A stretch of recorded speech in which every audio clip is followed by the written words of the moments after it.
Latest episode দেখুন একদম add free. 1 ঘন্টার সময় পার হয়ে গেছে। আপনার অনুরোধেই 1 ঘন্টা পরে কোর্ট বসছে। আপনি কি এখন আমায় কাগজটা দেখাতে পারবেন?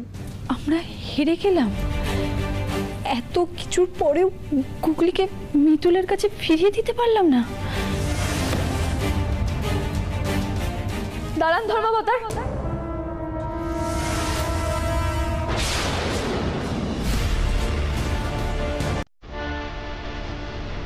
এফিডেভিটের কাগজ আমি নিয়ে এসেছি।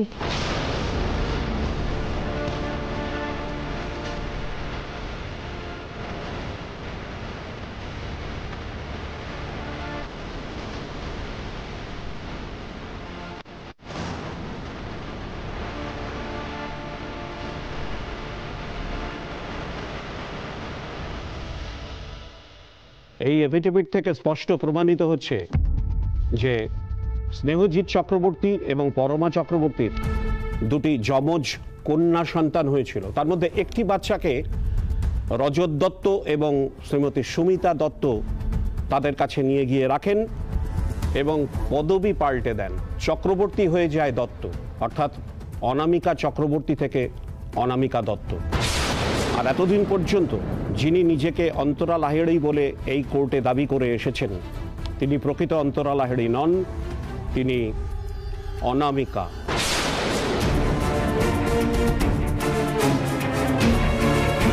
আপনার কি কিছু বলার আছে? না, আমার এতদিনের প্ল্যান, এতদিনের লড়াই সব নষ্ট হয়ে গেল, সব মিথ্যে হয়ে গেল। আপনি শান্ত হন, আপনি শান্ত হন। সবকিছু এই মিতুলের জন্য, এই মিতুলের জন্য। কেন মিতুল, কেন এইভাবে আমার সবকিছু শেষ করে দিলে? কেন মিতুল বলো, কেন কেন?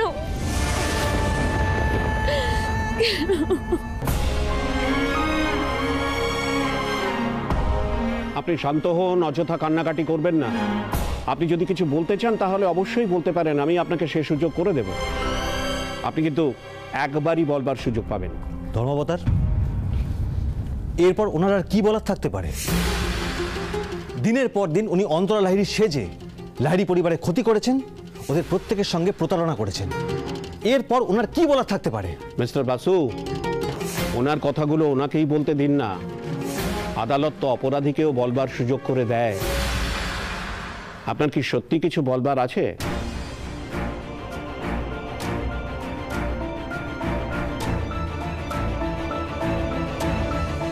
এত কিছু তো আমি জানতামই না। আজ আমার চোখের সামনে থেকে বিরাট বড় এক পর্দা উঠে গেল। আমার নিজের পরিচয়, নিজের অস্তিত্ব সবকিছু কেমন নতুন ভাবে ধরা দিল। লোক ঠকিয়ে খাই, আমাকে অন্তরা লাহিড়ীর মতো দেখতে বলে আমি লাহিড়ী বাড়িতে ঢুকেছিলাম। নিজেকে অন্তরা লাহিড়ী বলে প্রমাণ করব বলে অনেক খেলাও সাজিয়েছিলাম, কিন্তু শেষমেশ প্রমাণ হয়ে গেল যে আমি অন্তরা লাহিড়ী নই, আমি অনামিকা। জ্ঞান হওয়ার পর থেকে আমি নিজের বাবা মাকে খুব অল্প সময়ের জন্যই দেখেছিলাম। তারপর নিজের জীবনের বেশিরভাগ অংশই কেটেছিল অনাথ আশ্রমে। তারপর আমি মুম্বাই চলে যাই, বেঁচে থাকার জন্য নানান রকম লড়াইও করি। কিন্তু আজ এতদিন পরে আমি জানতে পারছি যে আমি যাদের আমার বাবা মা বলে ভাবতাম, তারা আসলে আমার বাবা মাই নয়। আমার বাবা মা অন্য কেউ।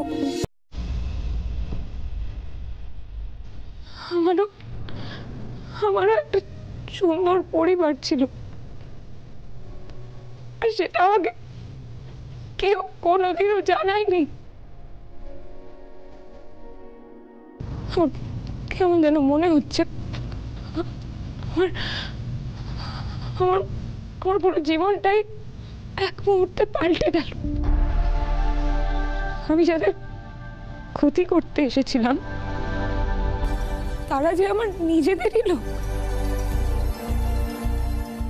এটা না জেনেই আমি এসেছিলাম। তবে ইওর অনার, আমি আপনার কাছে হাত জোড় করে একটা অনুরোধ করব। আমি জানি আমি যে অন্যায় করেছি তার শাস্তি অনেক বড়, কিন্তু আমি জেলে যাওয়ার আগে একবার আমাকে আমার অতীতের মুখোমুখি হতে দেবেন।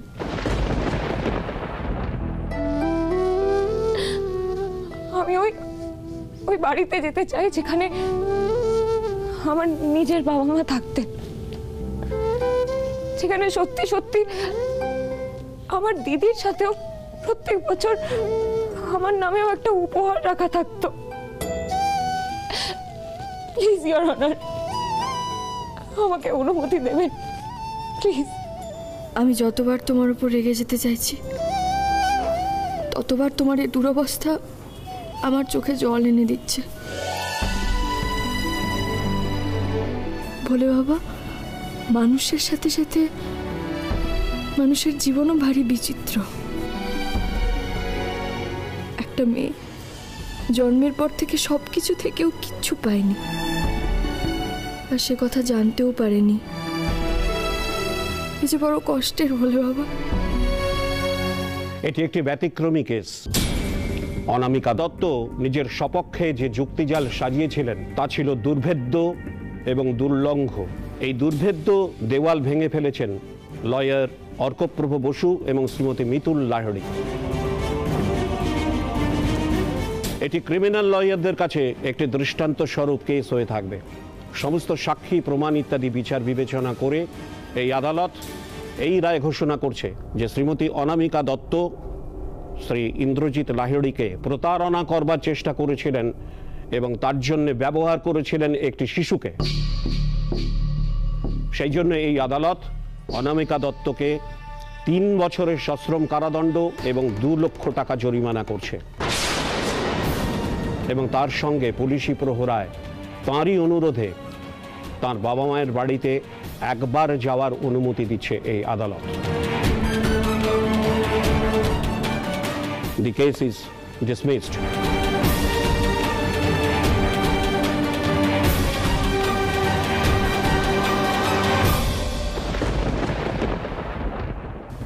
আমি ওর কাছে একবার যাই ইন্দ্রবাবু। না মিতুল, আমাকে একবার ওর কাছে যেতে দাও না।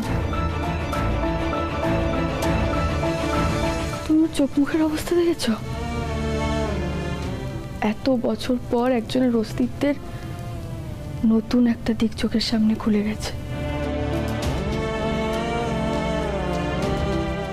ও বুঝতে পারছে না ও কি করবে কি করবে না। তুমি দেখেছো কিরকম ভাবে দাঁড়িয়ে আছে? আমি একবার কি ওকে একটু বোঝাই? না বললাম তো, একদম না। ও যা অন্যায় করেছে তার জন্য ওকে শাস্তি পেতেই হবে। তুমি ভুলে যাচ্ছ। আচ্ছা মেনে নিলাম, অন্তরার মুখের মিল ওর সাথে আছে, কিন্তু তা বলে ও আমাদের বাড়িতে গিয়ে গুগলির সাথে আমার সাথে গোটা পরিবারের সাথে কি ব্যবহার করেছিল ভুলে যাচ্ছ? ভুলো না। দেখো, আর প্রত্যেকবার ওর জন্য যতবার আমরা প্রমাণ জোগাড় করতে গেছি ততবারই ও প্রমাণ লুটপাট করে দেওয়ার চেষ্টা করেছে, আমাদের হেনস্থা করেছে। আর এটাও ভুলো না, ও কিন্তু একটা খুনও করেছে। হ্যাঁ, অনামিকা যে অন্যায় করেছে তার শাস্তি ওকেই পেতে হবে।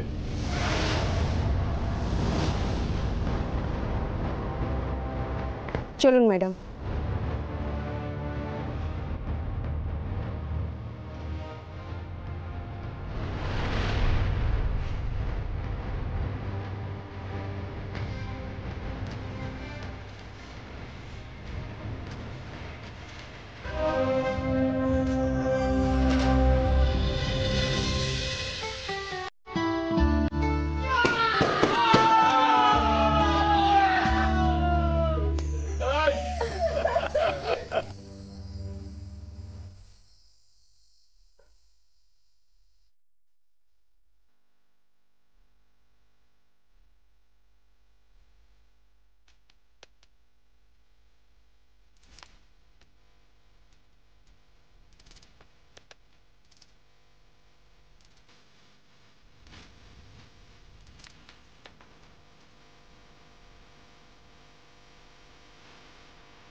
বাংলাদেশের স্বাধীনতাবাদী মিতুল পাল জিন্দাবাদ জিন্দাবাদ জিন্দাবাদ জিন্দাবাদ জিন্দাবাদ জিন্দাবাদ জিন্দাবাদ।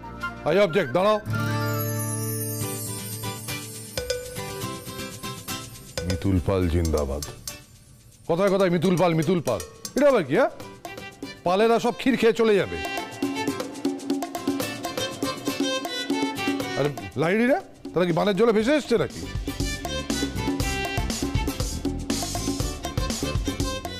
মিতুল যতটা পাল ঠিক ততটাই লাহিড়ি, কি বলো মিতুল? না না, একদমই নয়।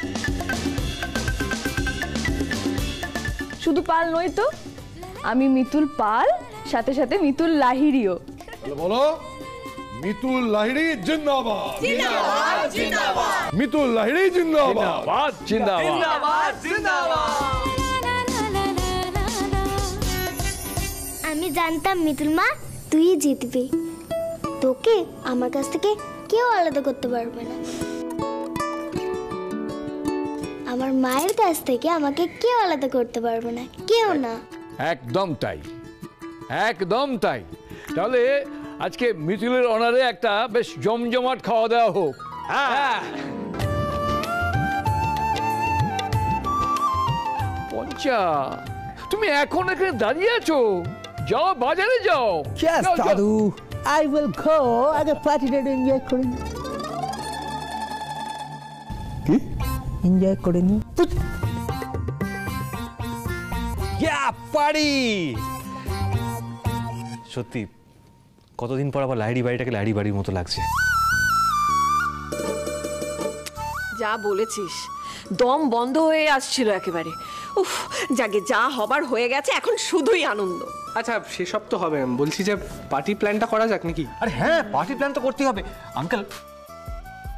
আমি ভাবছিলাম বেশ একটু ওই নাচাগানা করলে কিরকম? হ্যাঁ হ্যাঁ, খুব ভালো হয়, খুব ভালো হয়। নাচাগানা খুব ভালো। ভালো হয়, চুপ করো, সবাই তো ছটফট করা অদ্ভুত। অ্যাডভোকেট অর্কপ্রভ বসু, আপনি যতই উকিলি পেঁচ মারুন, আপনি আমায় বোকা বাড়াতে পারবেন না। আপনি কলির সঙ্গে নাচবেন, এই জন্যই তো বলছেন। আমি সব বুঝতে পারছি। কি আঙ্কেল তুমি কি যে বলো না? শুধু আঙ্কেল কেন? শুধু আঙ্কেল কেন? আমিও।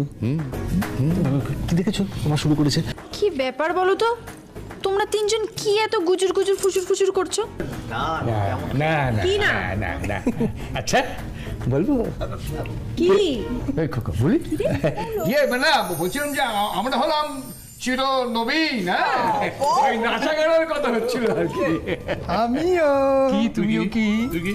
চিরা নবীন। ও পঞ্চাল লগে বলেছিলাম। ঠিক আছে। আর বাবা বাবা বাবা, আমার একটা কথা আছে, শোনো। এই লাহিড়ি বাড়ির মেয়েরাও না কিছু কম যায় না, ঠিক আছে? কি কলি মিতুল, কি বলছি? আমারও একটা সুন্দর পরিবার ছিল, আর সেটা আমাকে কেউ কোনোদিনও জানায়নি। মিতুল, কি হয়েছে? কি ভাবছো? হ্যাঁ, না না, আমি কিচ্ছু ভাবছি না।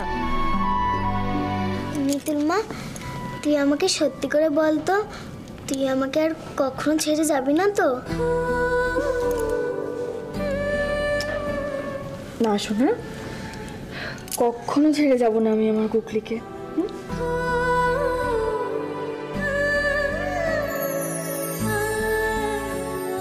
বাবা মাকে ছাড়া জীবন কাটানোটা যে কত কষ্টের, সে যে এই দুর্ভাগা মিতুলও জানে। এই যে কম বড় শাস্তি না। তোমরা সবাই একটু আনন্দ করো, আমি একটু আসছি, কেমন? কি ব্যাপার বলতো কলি, আমরা সবাই এত আনন্দ করছি, হই হই করছি, কিন্তু মিতুলের মুখটা কেমন যেন শুকনো শুকনো লাগছে আমার। কি হয়েছে ওর? ঠিক বলেছিস সুমি, কিছু তো এটা হয়েছেই। মেয়েটা ঠিক নেই, কেমন হুট করে চলে গেল, দেখলি না? কি জানো, আমরা যতই বলি না যে মিতুল খুব সাহসী, ওর মনে খুব জোর, কিন্তু আসলে মেয়েটার মনটা খুব নরম। এই যে অনামিকা ওর সঙ্গে এত অন্যায় করলো, তারপরে ও যখন জানতে পারলো যে অনামিকার বাবা মা থাকা সত্ত্বেও অনাথ আশ্রমে বড় হয়েছে, এটা শোনার পর থেকেও খুব আপসেট হয়ে গেছে। মিতুলকে যত দেখি তত অবাক হয়ে যায়। এবারেতে মানুষরূপী দেবতা হয়ে এসেছে, লাহিড়ী বাড়ির সমস্ত অন্ধকার কাটিয়ে আলোর মুখ ডাকে।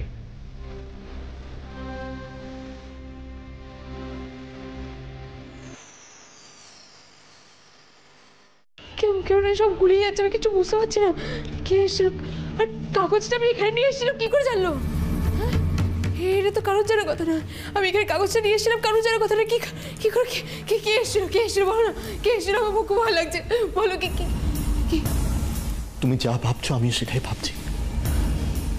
অন্তরা কি করে আসবে এখানে? অন্তরা তো মরে গেছে। অন্তরা তো মরে গেছে। হ্যাঁ, অন্তরা তো মরে গেছে। অন্তরা আসেনি, তাহলে কে এসেছিল? তাহলে মিতুল। আমরা আগের দিন বলছিলাম না রনো?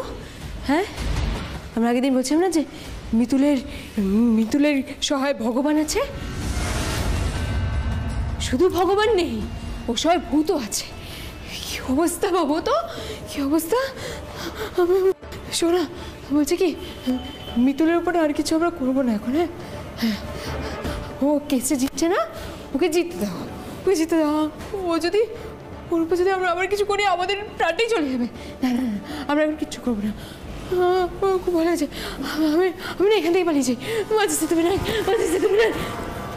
অনেক পাপ করেছো তুমি, অনেকের রক্ত লেগে আছে তোমার হাতে। আজ তোমার পাপের খরা পূর্ণ হয়েছে। তুমি পালিয়ে যেতে পারো অনুরাধা, কিন্তু আমি ময়দান ছেড়ে কোথাও যাব না। মিতুল আমাকে বললো না যে আমার হাতে অনেক রক্তের দাগ আছে? আমি আরো রক্ত নিয়ে খেলবো, আরো রক্ত মাখবো।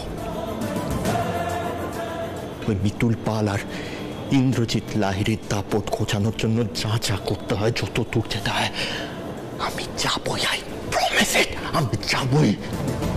তার জন্য ভূত, ভবিষ্যৎ, যার সঙ্গে লড়তে হয় আমি লড়ব। কিন্তু রণজিৎ লাহিড়ী হারবে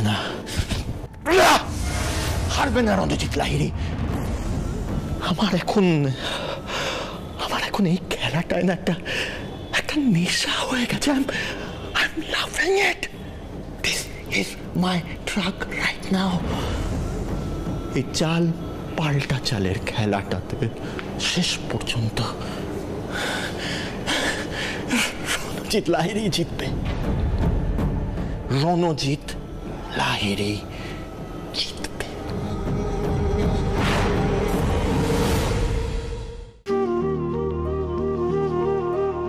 ঠাকুর, অনামিকা তোর অন্যায় শাস্তি পেয়েছে বলো। তুমি দেখো ঠাকুর, ও যেন এবার ঠিক পথে যায়। বাকি জীবনটা ও যেন নিজের পরিচয়ে সুস্থভাবে বাঁচতে পারে।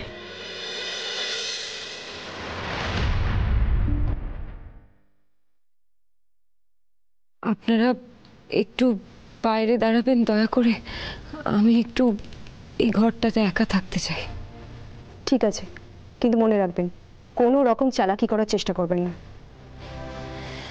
যার ভাগ্যই ছোট থেকে তার সাথে চালাকি করে যাচ্ছে, সে আর আলাদা করে কি আর চালাকি করবে।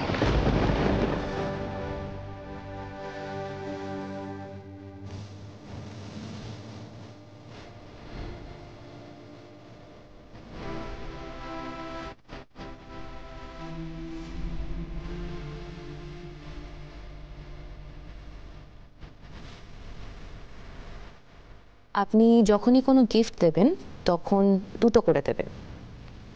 দুটো করে? হ্যাঁ, ওরা তো যমজ। অন্তরা আর অনামিকাকে একই রকম দেখতে।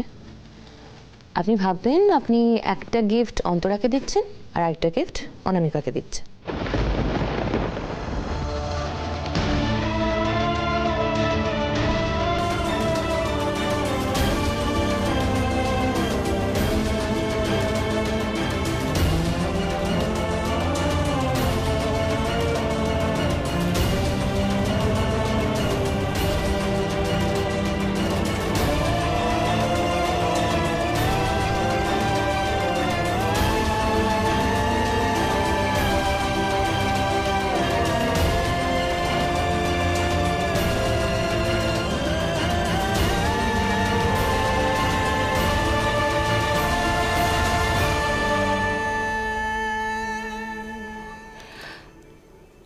এসব আমার। এবার আমি আমার ভাগ বুঝে নেব। এতদিন ধরে যেগুলো আমি পাইনি, এবার সেইগুলো। ও যা যা পায়নি, কিন্তু ওর পাওয়ার কথা ছিল, সেগুলো যেন ও পায় ঠাকুর। আর অন্যায়ের সাহায্য নিয়ে যেন ওকে কিছু চাইতে না হয়।